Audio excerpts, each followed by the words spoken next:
Hi, I'm Natasha with Fierce HR. When I think about change, I think about how unpredictable life was for me in my early years. Though I came from a loving two-parent immigrant household, it wasn't always so stable. I learned early that security comes from having people you could rely on, especially when the ground feels shaky. That understanding shaped how I approach every change I lead.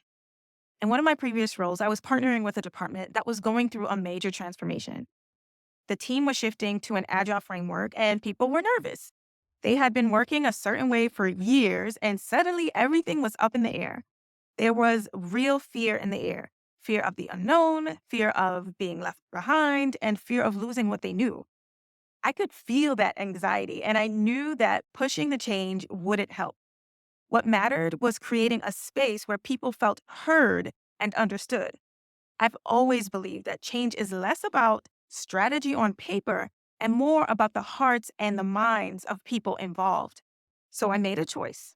Instead of talking about the change, I'd talk to them.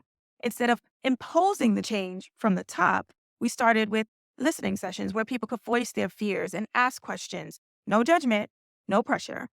We encouraged everyone from managers to especially at entry level to bring their whole selves into that conversation. That was a shift. In many transformations, people aren't given that voice, but I wanted them to feel that they weren't just spectators in this, that they were participants. Through those sessions, something became clear. The resistance wasn't about change itself, it was about the lack of clarity and the feelings of powerlessness.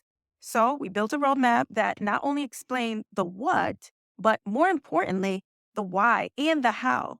We let people see where they fit into this new structure and empowered managers to become guides in this process. After 3 months, something powerful happened.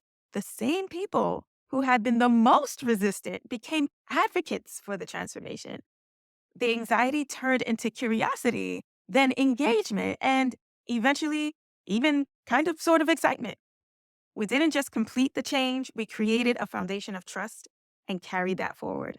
And to me, that's the heart of transformation. It's not about moving pieces on an org chart, it's about making sure people know they're a part of the journey.